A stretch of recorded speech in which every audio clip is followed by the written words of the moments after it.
Sarah Martinez walked into the corporate office building on a rainy Monday morning, her worn sneakers squeaking against the polished marble floor. At 28, she had learned to keep her head down and avoid drawing attention to herself. The loose-fitting blazer she wore was 3 years old, bought from a discount store when she first started looking for office jobs after leaving the military. The receptionist barely looked up as Sarah approached the front desk. "I'm here for the interview," Sarah said quietly, showing her appointment confirmation on her phone. The young woman behind the desk glanced at Sarah's appearance and let out a small sigh. "Take the elevator to the 15th floor. Wait in the lobby area," the receptionist said dismissively, already turning back to her computer screen. Sarah rode the elevator in silence, her hands folded in her lap. She had been job hunting for 8 months now, ever since she moved back to her hometown. The transition from military life to civilian work had been harder than she expected. Every interview seemed to go the same way, polite questions followed by polite rejections. The 15th floor buzzed with activity. Well-dressed employees hurried past carrying coffee cups and manila folders. Sarah found the waiting area and sat down in one of the uncomfortable plastic chairs. Around her, other job candidates sat nervously, most of them wearing expensive suits and carrying leather briefcases. "Look at that one," whispered a woman in a navy blue suit to her friend. Did she even try to dress for this interview? They both looked at Sarah and giggled quietly behind their hands. Sarah pretended not to hear them, but her cheeks burned with embarrassment. She had tried her best with what she had. The blazer was clean and pressed, her pants were wrinkle-free, and she had even borrowed a pair of dress shoes from her neighbor. But compared to the other candidates, she knew she looked out of place. A man in his 50s walked by, clearly one of the company executives based on his confident stride and expensive watch. He glanced at the waiting candidates and his eyes lingered on Sarah for a moment. She saw him shake his head slightly before continuing down the hallway. "Sarah Martinez." A young HR assistant appeared with a clipboard. Sarah stood up quickly, smoothing down her blazer. The assistant led her through a maze of cubicles toward a conference room. Along the way, Sarah noticed employees looking up from their desks, some with curious expressions, others with barely concealed amusement. "The interview panel will be with you shortly," the assistant said, leaving Sarah alone in the sterile conference room. The walls were covered with company awards and photos of smiling executives shaking hands with important-looking people. Sarah took a deep breath and tried to calm her nerves. Through the glass wall, she could see 3 people approaching, 2 men in expensive suits and a woman with perfectly styled hair. They were laughing about something as they walked, but their expressions became serious and professional as they entered the room. "Ms. Martinez, I'm David Thompson, the department head," said the older man, extending his hand. "This is Jennifer Walsh, our HR director, and Mark Stevens, our senior manager." Sarah shook hands with each of them, noticing how Jennifer's grip was limp and brief, as if she didn't want to touch Sarah's hand for too long. Mark barely made eye contact, already looking bored before the interview had even begun. "Please have a seat," David said, settling into the chair across from her. The 3 interviewers sat with perfect posture, their expensive pens poised over leather-bound notebooks. Sarah felt like she was being examined under a microscope. "Tell us about yourself," Jennifer said in a tone that suggested she had already made up her mind about Sarah. Sarah began to speak about her background, her education, and her desire to contribute to their company. As she talked, she noticed the interviewers exchanging glances. Mark was openly checking his phone, not even pretending to pay attention. Jennifer kept looking at Sarah's clothes with a slight frown, as if trying to figure out where someone would even buy such inexpensive clothing. "What makes you think you're qualified for this position?" David asked, leaning back in his chair with his arms crossed. Sarah straightened her shoulders and began to explain her skills and experience. She talked about her ability to work under pressure, her leadership capabilities, and her strong work ethic. But she could see that her words were falling on deaf ears. The interviewers seemed to have already decided she wasn't the right fit for their company. "Do you have any experience in a professional corporate environment?" Jennifer asked, emphasizing the word professional in a way that made Sarah's stomach sink. "I have experience in structured high-pressure environments," Sarah replied carefully. "I know how to follow protocols, meet deadlines, and work as part of a team." Mark finally looked up from his phone. "But do you have any real experience in business? This isn't some entry-level position." We need someone who can handle sophisticated clients and complex projects. Sarah felt her confidence wavering. She had handled situations these people couldn't even imagine. But she couldn't find the words to explain that without sounding defensive or arrogant. The interview continued for another 20 minutes, but Sarah could tell it was just a formality. The decision had been made within the first 5 minutes. As she left the building that day, Sarah heard the receptionist on the phone with someone. "You should have seen her," the receptionist was saying. "I don't know why HR even bothered with the interview. Some people just don't understand what it takes to work in a place like this." Sarah walked to her car in the parking garage, her head held high despite the humiliation she felt inside. She had faced worse than a few judgmental office workers. She had survived things that would break most people. But somehow, sitting in that conference room being looked at like she was nothing had hurt more than she expected. That evening, Sarah sat in her small apartment looking at job search websites on her laptop. Her cat Sergeant jumped onto her lap and began purring. She scratched behind his ears and wondered if she would ever find a place where she belonged in the civilian world. The military had been her family, her purpose, her identity. Now she felt like she was drifting in a world that didn't want her. She closed the laptop and looked at the small framed photo on her desk. Herself and her unit, all smiling and proud in their dress uniforms. Those had been the best years of her life, when she knew exactly who she was and what she was capable of. Now she felt invisible, powerless, just another struggling job candidate in an expensive suits world. 3 weeks later, Sarah found herself working at Miller's Electronics, a large retail store in the mall. It wasn't the corporate job she had hoped for, but it paid the bills and gave her something to do while she continued her job search. The work was simple, helping customers, restocking shelves, and operating the cash register. Her manager, Craig, was a 25-year-old who had worked his way up from sales associate to supervisor. He wore his authority like an ill-fitting suit, constantly reminding everyone that he was in charge. From the first day, he seemed to take pleasure in giving Sarah the most unpleasant tasks. "Sarah, clean up the storage room," he would say with a smirk. "And make sure you organize all those boxes properly. Some of us actually care about how this place looks."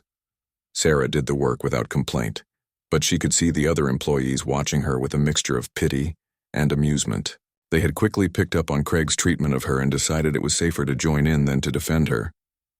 "I don't know why they even hired her," whispered Brittany, a 19-year-old sales associate with perfectly manicured nails.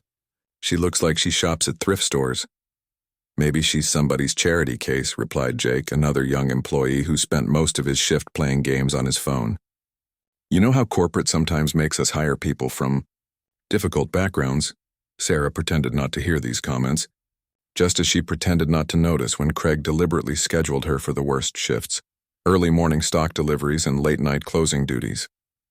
She showed up on time, did her work efficiently, and tried to stay out of everyone's way. The customers treated her no better than her coworkers did. When she tried to help them find products, they often looked past her to ask one of the younger, more fashionably dressed employees for assistance. When she worked the register, they seemed impatient and annoyed, as if having to interact with her was beneath them. "Excuse me," said a well-dressed woman one afternoon. "Could I speak to someone who actually knows about electronics? No offense, but you don't look like you'd understand what I need."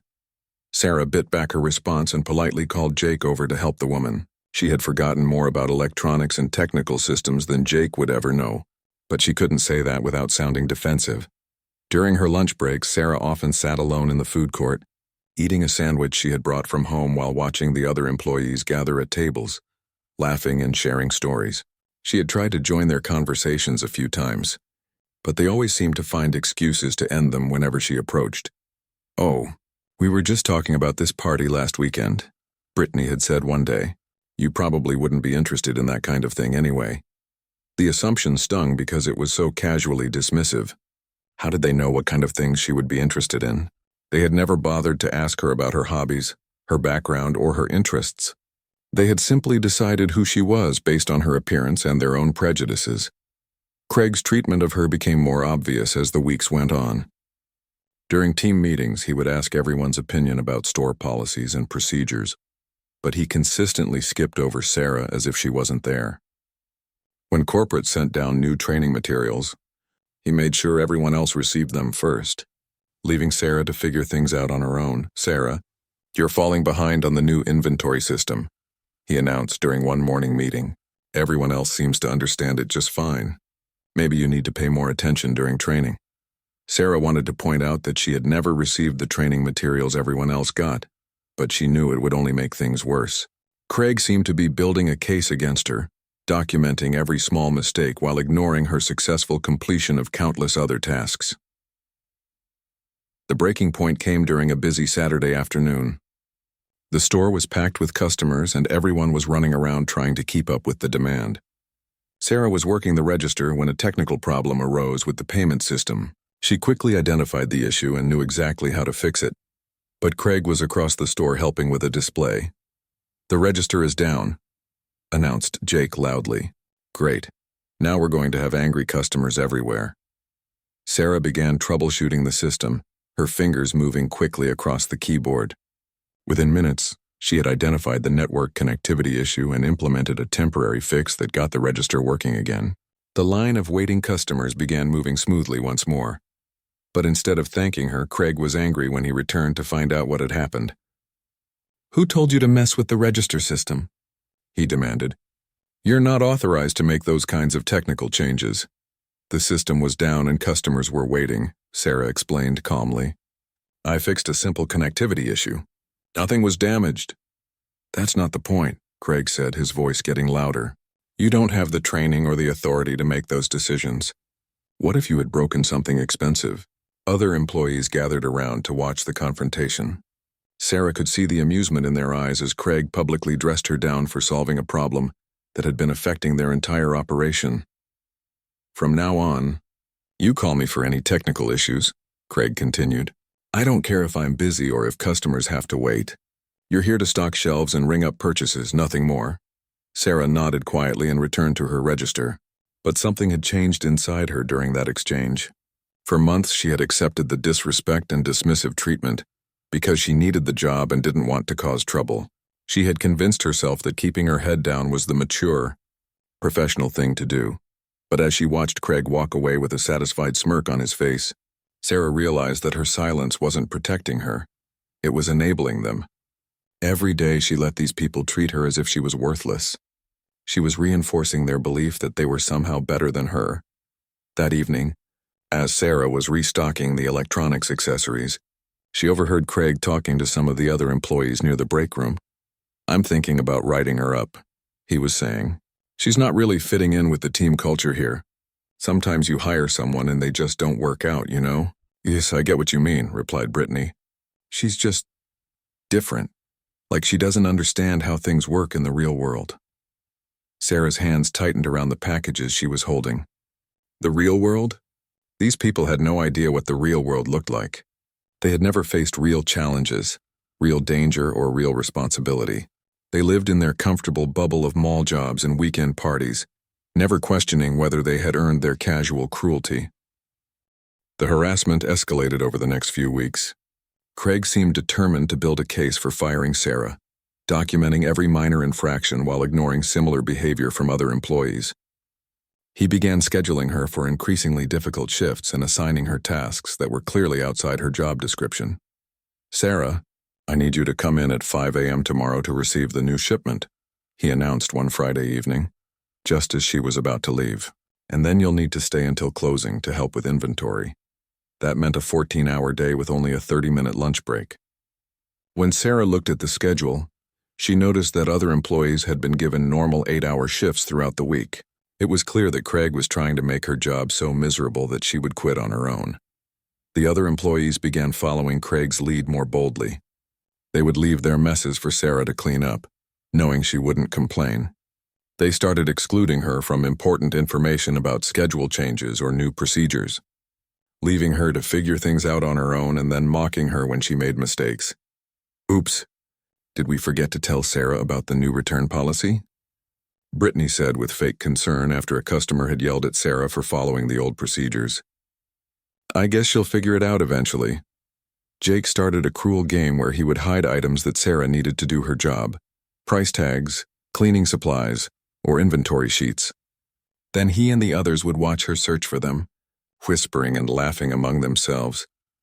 Maybe she should try looking in the lost and found, Jake suggested loudly one day, when Sarah was looking for the missing inventory scanner. Sometimes things just get misplaced when people don't pay attention to where they put them. The customers picked up on the dynamic as well. Word seemed to spread that Sarah was somehow less competent or knowledgeable than the other employees. People would wait in longer lines to avoid her register, or they would ask to speak to someone else when she tried to help them on the sales floor. Could I get someone who actually knows about these products?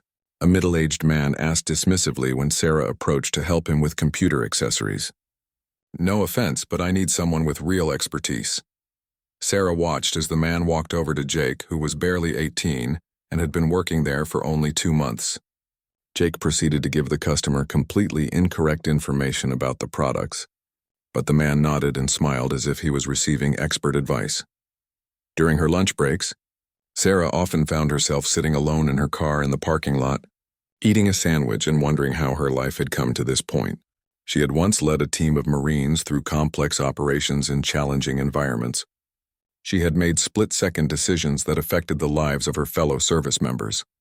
She had earned medals and commendations for her leadership and courage. Now she was being treated like an incompetent child by people who had never faced a real challenge in their lives. The contrast was so stark that sometimes she wondered if she was living in some kind of alternate reality. One afternoon, while organizing merchandise in the storeroom, Sarah overheard a conversation that made her blood boil. Craig was on the phone with someone from the corporate human resources department, discussing her performance. "She's just not working out," Craig was saying. "The other employees have complained about her attitude, and customers have asked specifically not to deal with her. I think we need to consider termination before this affects our store's reputation." Sarah knew that everything Craig was saying was a lie or a distortion of the truth. The other employees had complained about her because Craig encouraged them to do so. Customers avoided her because the staff had created an atmosphere where she was treated as incompetent, but she also knew that fighting these accusations would be nearly impossible. It would be her word against Craig's, and he had the support of the other employees who were eager to maintain their privileged position in the store hierarchy. That evening, Sarah went home and sat at her kitchen table with a cup of coffee, staring at her laptop screen. She had been updating her resume and applying for other jobs, but the process felt hopeless. Every rejection email was another confirmation that she didn't belong in the civilian working world. She thought about her father, who had served in Vietnam and rarely talked about his experiences. When she was growing up, she sometimes saw him struggle with similar feelings of displacement and alienation. He had dealt with it by working manual labor jobs where his military discipline and work ethic were valued, even if his background wasn't understood. But Sarah had different skills and aspirations. She had earned a degree in engineering through the military, and she had technical expertise that should have made her valuable in the modern job market. The problem wasn't her qualifications, it was the assumptions people made about her based on her appearance and their own prejudices. As she sat there in the quiet of her apartment, Sarah made a decision. She had been trying so hard to fit in and avoid conflict that she had forgotten who she was and what she was capable of. She had let these people define her instead of defining herself. The next morning, Sarah walked into Miller's Electronics with a different energy. She held her head higher, spoke more confidently, and refused to accept the casual disrespect that had become routine. When Craig tried to assign her an unreasonable workload, she pushed back politely but firmly. "I'll be happy to help with the inventory," she said, "but I'll need adequate breaks and reasonable time limits to complete the work properly." Craig looked surprised by her response. He was used to Sarah accepting whatever he demanded without question. "Well, I hope you understand that we all have to do our part around here," he said, but with less conviction than usual. Throughout the day, Sarah noticed that her changed demeanor was affecting the dynamics in the store. When customers approached her for help, she greeted them with confidence and provided knowledgeable assistance. When her coworkers made snide comments, she responded with calm professionalism instead of silent acceptance. "Sarah seems different today," she heard Brittany whisper to Jake. "Like, she's not going to take our crap anymore." "Maybe. She finally grew a backbone," Jake replied, but he sounded less amused than usual. The shift in Sarah's behavior created an interesting ripple effect. Some customers who had previously avoided her began to seek her out after they realized she actually knew more about the products than the other employees. A few of her co-workers started treating her with grudging respect when they saw that she wouldn't be pushed around anymore, but Craig wasn't ready to give up his campaign against her. If anything, Sarah's newfound confidence seemed to make him more determined to get rid of her. He began looking for any excuse to write her up, documenting minor infractions that he had ignored when other employees committed them. The confrontation that would change everything was building, and Sarah could feel it coming. She had spent too many months being treated as powerless and invisible. But the people around her had no idea who they were really dealing with. They were about to find out that their assumptions about her were not just wrong, they were dangerously wrong. The final confrontation came on a busy Thursday evening in late October. The store was crowded with customers preparing for the upcoming holiday season, and everyone was working overtime to keep up with demand. Sarah had been assigned to work the electronics repair counter, where customers brought in broken phones, tablets, and computers. She had always excelled at this particular task because of her technical background, but Craig rarely scheduled her there. He preferred to keep her on basic retail duties where he felt she belonged. Tonight was different only because they were short-staffed and desperately needed coverage. Around 7 p.m., a well-dressed businessman stormed up to the counter carrying an expensive laptop. His face was red with anger, and he was clearly looking for someone to blame for whatever had gone wrong with his computer. "This piece of junk crashed during an important presentation," he shouted, slamming the laptop down on the counter. "I need it fixed immediately, and I want to speak to someone who actually knows what they're doing." Sarah looked up from the diagnostic equipment she was using on another device. "I'll be happy to help you, sir. Let me take a look at what's happening with your computer." The man looked at her dismissively. "No, I want to speak to a real technician, someone with actual training and experience. This is a $1,500 machine, not some toy." Before Sarah could respond, Craig appeared from across the store. He had heard the commotion and was eager to handle what he saw as an important customer. "Is there a problem here?" he asked with his most professional smile. "This woman thinks she can work on my computer," the businessman said, gesturing toward Sarah as if she wasn't standing right there. "I need someone qualified to handle expensive equipment." Craig nodded sympathetically. "Of course, sir.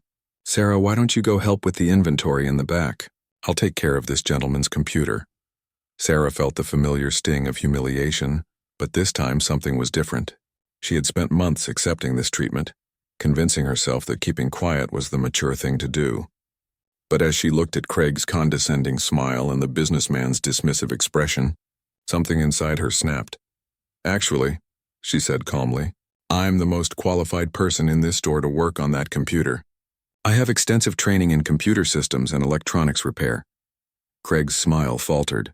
"Sarah, please don't make this difficult. Just go help with the inventory like I asked." "No," Sarah said, her voice steady but firm. "This customer needs help with his computer, and I'm the best person to provide that help. That's my job." The businessman looked back and forth between Sarah and Craig, clearly uncomfortable with the tension he had created. Other customers in the area began to notice the conflict, and several employees gathered nearby to watch what was happening. Craig's face was turning red. He wasn't used to having his authority challenged, especially not by Sarah in front of customers and other employees. "Sarah, you need to follow my instructions. That's how this store operates." "Your instructions are based on your assumptions about my capabilities," Sarah replied. "Those assumptions are wrong, and they're preventing this customer from receiving the best possible service." The businessman was starting to look interested despite himself. There was something in Sarah's calm confidence that suggested she might actually know what she was talking about. "What kind of training do you have?" he asked her directly. Sarah looked him in the eye. "I have a degree in electrical engineering and 5 years of experience working with advanced computer systems and communications equipment. I've repaired and maintained systems in environments where failure wasn't an option." Craig tried to interrupt. "Sarah, you're making claims that are completely verifiable," Sarah finished. "Would you like to see my certifications? Or would you prefer to let me diagnose your computer and demonstrate my expertise?" The businessman was now fully engaged. He had been dealing with computer problems for hours, and he was tired of being passed between representatives who clearly didn't understand the technical issues he was facing. "Fine," he said. "Show me what you can do." Sarah began examining the laptop with professional efficiency. Within minutes, she had identified the problem: a corrupted driver that was causing system crashes during high-demand applications like presentations. She explained the issue to the businessman in clear technical terms, then outlined exactly how she would fix it and how long it would take. "That's exactly what's been happening," the businessman said, impressed. "Other technicians kept telling me it was a hardware problem and that I'd need expensive repairs." As Sarah worked on the computer, a crowd began to gather. Other customers with technical problems started asking her questions, and they quickly realized that she knew far more about electronics than anyone else in the store. Word spread through the shopping area that there was actually a qualified technician at Miller's Electronics who could solve complex problems. Craig watched in growing anger and embarrassment as Sarah efficiently handled one technical issue after another. Customers were praising her expertise and asking specifically for her help with their devices. The other employees looked confused and uncertain, realizing that their assumptions about Sarah had been completely wrong. "I don't understand," Brittany whispered to Jake. "How does she know all this stuff?" Jake shrugged, looking uncomfortable. Maybe she went to school for it or something. Within an hour, Sarah had fixed the businessman's laptop, resolved 3 other complex technical problems, and provided expert advice to a dozen customers. The businessman was so impressed that he asked to speak to the store manager to commend Sarah's service. "In 20 years of dealing with computer repairs, I've rarely met someone with her level of expertise," he told Craig. "You should be promoting people like her, not hiding them in the back room." Craig forced a smile, but his anger was obvious to everyone watching. He had been publicly embarrassed by an employee he had spent months trying to get rid of. Worse, it was now clear to everyone that his treatment of Sarah had been based on prejudice rather than performance. But the evening wasn't over yet. As the store was preparing to close, 3 young men entered and headed straight for the expensive electronics section. They were acting nervous and suspicious, constantly looking around and whispering to each other. Sarah noticed them immediately, but the other employees were too busy cleaning up to pay attention. One of the men started creating a distraction at the front counter, while the other 2 moved toward the high-value merchandise. Sarah realized immediately what was happening. She had seen this kind of coordinated activity before in situations where the consequences were much more serious than stolen electronics. She moved quickly and quietly, positioning herself where she could observe all 3 men while staying out of their direct line of sight. When one of them began stuffing expensive smartphones into his jacket, Sarah was ready. "Excuse me," she said calmly, approaching the group. "Can I help you find something specific?" The men looked startled and nervous. They hadn't expected to be approached by anyone, especially not someone who seemed to be paying close attention to their behavior. "We're just looking around," one of them said, trying to sound casual. "I noticed you seem interested in our mobile devices," Sarah continued, her voice friendly but alert. "Those particular models have some excellent security features that make them very difficult to resell if they're not purchased through proper channels." The implication was clear, and the men knew it. They exchanged glances and began moving toward the exit. But Sarah positioned herself between them and the door, still smiling pleasantly but making it clear that she was aware of what they had been planning. "Actually, I think there might be some merchandise that needs to be returned to the display case," she said, looking directly at the man with the bulging jacket. The tension in the store was palpable. Other employees had noticed what was happening, but they seemed frozen and unsure how to respond. Craig was nowhere to be seen. He had disappeared into his office after the earlier confrontation. The 3 men realized their plan had been discovered, but instead of leaving quietly, they decided to escalate the situation. The largest of the group, a man with multiple tattoos covering his arms, stepped closer to Sarah with an aggressive posture. "Mind your own business, lady," he growled. "You don't want to get involved in something that's none of your concern." Sarah didn't back down. She had faced far more dangerous situations than 3 petty thieves in a shopping mall. "Actually, preventing theft in this store is exactly my concern. I suggest you put back whatever you've taken and leave peacefully." The man laughed mockingly. "What are you going to do about it? Call security? Look around, there's nobody here who can help you." It was true that the store security guard had left for the evening, and the other employees were either hiding behind the counter or had retreated to the back room. Sarah stood alone, facing 3 men who were becoming increasingly aggressive and desperate.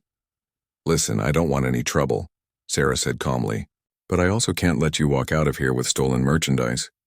Let's find a solution that works for everyone." The second man pulled out his phone and began recording. "Look at this," he said to his friends. "Store employee thinks she's some kind of hero. This is going to be fun to post online." They began taunting Sarah, calling her names and making crude comments about her appearance. They clearly expected her to back down or become flustered, but Sarah remained perfectly composed.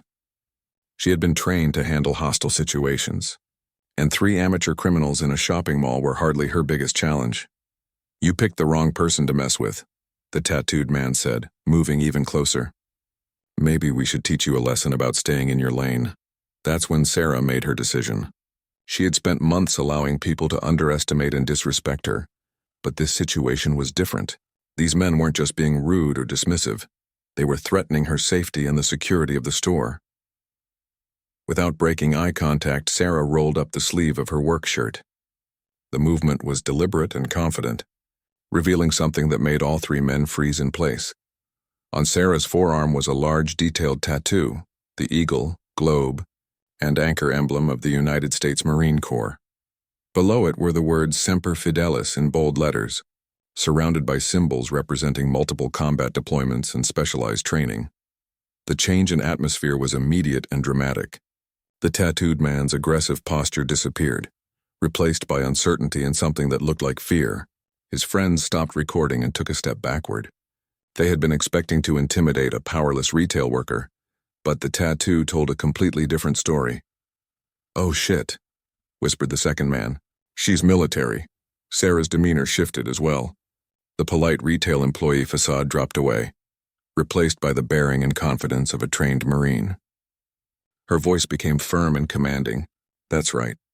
United States Marine Corps. 3 tours in Afghanistan. I've dealt with much more dangerous situations than this, and I've never backed down from a fight." The men looked at each other nervously. Their easy target had suddenly become something much more formidable. The tattoo wasn't just decoration. It was proof of training, experience, and a mindset they weren't prepared to confront. "Now," Sarah continued, her voice carrying the authority of someone accustomed to being obeyed, "you're going to return whatever you've taken, and you're going to leave this store immediately. If you make any other choice, you'll discover that Marines don't just give up when things get difficult." The tattooed man's bravado crumbled completely. "Look, we don't want any trouble with military. We were just messing around." "No, you were stealing," Sarah corrected firmly, "and threatening a store employee. Those are choices that have consequences." By now, a crowd had gathered. Other shoppers had noticed the commotion, and several people were recording the confrontation with their phones. The other Miller's Electronics employees had emerged from their hiding places and were watching in amazement as Sarah handled the situation with professional competence. Craig finally appeared from his office, but he stopped short when he saw Sarah facing down the 3 men. The tattoo on her arm was clearly visible, and for the first time, he began to understand that his assumptions about her had been completely wrong. "Empty your pockets and put the merchandise on the counter," Sarah instructed the men. Her tone left no room for argument or negotiation. Reluctantly, the 3 men began removing stolen smartphones, accessories, and other electronics from their jackets and pockets. The pile of merchandise grew larger than anyone had expected. They had been systematically taking items throughout the store while everyone else was distracted. "Jesus," muttered Jake. "They took like $2,000 worth of stuff." Once all the merchandise was returned, Sarah walked to the phone behind the counter. "Now I'm calling the police. You can wait here quietly, or you can leave and let them track you down later. But either way, there will be consequences for what you tried to do here tonight." The men chose to wait. They had realized that running would only make things worse, and they seemed genuinely intimidated by Sarah's calm confidence and obvious experience with confrontational situations. Within 10 minutes, 2 police officers arrived at the store. They took statements from witnesses and arrested the 3 men for attempted theft and trespassing. As they were being led away in handcuffs, one of the officers approached Sarah. "Ma'am, I understand you served in the Marines?" the officer asked respectfully. "Yes, sir. 3 deployments to Afghanistan. Military Police Corps." The officer nodded with genuine respect. "Thank you for your service, and thank you for handling this situation so professionally. You probably prevented a much more serious incident tonight." As the police finished their work and the crowd dispersed, Sarah found herself standing in the middle of the store with her coworkers staring at her in complete silence. The tattoo on her arm was still visible, and everyone was processing the revelation that the woman they had been treating as incompetent and powerless was actually a decorated Marine veteran. Brittany was the first to speak, her voice small and uncertain. "Sarah, we didn't know you were in the military." "You never asked," Sarah replied simply. "You decided who I was based on how I looked and how much money I spent on clothes.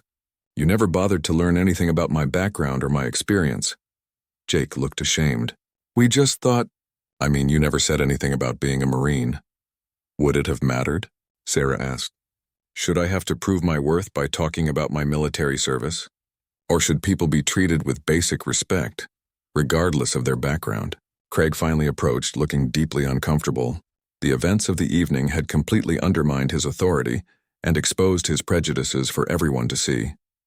"Sarah, I owe you an apology," he said quietly. "I misjudged you and I treated you unfairly." Sarah looked at him for a long moment. "Yes, you did. You tried to force me out of my job because you assumed I wasn't good enough for your store. You encouraged others to treat me with disrespect, and you ignored my qualifications because they didn't fit your preconceptions." The store was completely quiet. Several customers who had witnessed the evening's events were still lingering, listening to the conversation with obvious interest. Some were recording with their phones, and Sarah realized that this moment was likely to be shared far beyond the walls of Miller's Electronics. "I want to make this right," Craig continued. "Maybe we can discuss a promotion or additional responsibilities that better match your skills." Sarah shook her head. "It's too late for that, Craig. You can't undo months of harassment and discrimination with a promotion offer after you've been publicly embarrassed. You didn't want to recognize my value when it would have taken courage and leadership. You only want to change your approach now that continuing to mistreat me would make you look bad." She rolled down her sleeve, covering the tattoo that had changed everything. "I'll finish my shift tonight, but I won't be coming back. I deserve to work somewhere that values competence over appearances, and where people don't have to prove their worth by revealing their most private experiences." As Sarah gathered her belongings, several customers approached her. The businessman whose computer she had repaired handed her his business card. "My company is always looking for qualified technical specialists," he said. "Someone with your skills and professionalism would be a valuable addition to our team." 2 other customers offered similar opportunities, and one woman asked if Sarah would be interested in consulting work for her small business. Word of her technical expertise and calm handling of the theft attempt had spread quickly through the shopping center. "Sarah," Brittany called out as Sarah headed toward the exit. "I'm really sorry about how we treated you. We were wrong, and there's no excuse for it." Sarah paused at the door. "The apology means something, Brittany, but the real question is whether you'll remember this lesson when you meet the next person who doesn't look like what you expect. Will you take the time to learn who they really are before you decide they're not worth your respect?" As Sarah walked out of Miller's Electronics for the last time, she felt a weight lifting from her shoulders. For months, she had allowed other people's limitations and prejudices to make her feel small and powerless. Tonight she had remembered who she really was and what she was capable of achieving. The tattoo on her arm had been the revelation that changed everything, but the real transformation had happened inside Sarah herself. She had stopped accepting other people's definitions of her worth and had reclaimed her own identity and strength. 6 months later, Sarah sat in her new office at Thompson Technical Solutions, the same company whose owner had offered her a business card that night at Miller's Electronics. The transformation in her life had been remarkable, but it hadn't happened overnight. The first few weeks after leaving the electronics store had been challenging. Sarah had to overcome months of damaged confidence and remember how to present herself as the capable professional she had always been. The incident at Miller's had reminded her of her own strength, but rebuilding her civilian career required patience and persistence. David Thompson, the businessman whose computer she had repaired, had been true to his word. When Sarah contacted him about the job opportunity, he invited her in for an interview immediately. This time, the experience was completely different from her previous job searches. "Tell me about your technical background," David had said, Leaning forward with genuine interest, Sarah talked about her engineering degree, her military experience with advanced communication systems, and her expertise in troubleshooting complex technical problems. David asked informed questions and seemed impressed by her knowledge and experience. "The way you handled that situation at the electronics store was remarkable," he said. "We need people who can stay calm under pressure and solve problems efficiently. When can you start?" Sarah's new role as a senior technical specialist had allowed her to use all of her skills and training. She worked with major corporate clients, designed custom solutions for complex technical challenges, and led training sessions for other employees. Her military background was seen as an asset, rather than something to hide or apologize for. The respect she received from her new colleagues was a sharp contrast to her experience at Miller's Electronics. When Sarah offered suggestions or solutions, people listened. When she took charge of difficult situations, others followed her lead naturally. Her opinions were valued, her expertise was recognized, and her contributions were celebrated. But the story of that night at Miller's had spread far beyond her new workplace. Someone had recorded parts of the confrontation and posted the video online with the title, "Retail Worker Reveals Marine Tattoo, Stops Thieves Cold." The video had gone viral, reaching millions of viewers and sparking discussions about how veterans are treated in the civilian workplace. Sarah had received hundreds of messages from other veterans who shared similar experiences of being underestimated and dismissed by employers who didn't understand their qualifications. Many told stories of having their military experience seen as irrelevant or even as a negative factor in civilian job applications. "I felt invisible for 2 years after I left the Army," wrote one veteran. "Watching your video reminded me that I don't have to accept being treated as less than I am." The attention had been overwhelming at first, but Sarah realized it had given her a platform to advocate for better treatment of veterans in the workplace. She began speaking at job fairs and corporate events, sharing her story and educating employers about the valuable skills that veterans bring to civilian roles. "Veterans are trained to solve complex problems under pressure," she would tell audiences. "We understand teamwork, leadership, and accountability at a level that most civilian employees never experience. But too often, employers focus on what we don't have, instead of recognizing what we bring to the table." Her advocacy work led to consulting opportunities with companies that wanted to improve their veteran hiring and retention programs. Sarah helped organizations understand how to recognize and utilize the skills that military personnel developed during their service. Meanwhile, Miller's Electronics had faced significant consequences from the incident. The video of Sarah being disrespected and then revealing her Marine tattoo had damaged the company's reputation and led to calls for boycotts from veteran organizations and their supporters. Craig had been fired within a week of the incident, but the damage to the store's image had been substantial. Corporate headquarters had implemented new training programs about workplace respect and diversity, but the changes felt reactive rather than genuine to many observers. Brittany had reached out to Sarah several months later, asking to meet for coffee. She wanted to apologize more thoroughly and to learn from the experience. "I keep thinking about that night," Brittany had said when they met. "I realized I had been treating people badly without even thinking about it. Not just you, but other customers and coworkers too. I judged people based on stupid things like their clothes or their appearance." Sarah had appreciated Brittany's honesty and genuine remorse. "The important thing is that you recognized the problem and decided to change," she had replied. Most people never get to that point. Brittany had since left Miller's and was working at a nonprofit organization that helped veterans transition to civilian careers. She often referenced her experience with Sarah when talking to employers about the importance of looking beyond surface impressions. The viral video had also brought Sarah some unexpected personal connections. She had been contacted by members of her old Marine unit who had seen the story online. Many of them were dealing with similar challenges in their own civilian careers, and they began meeting regularly to support each other through the transition process.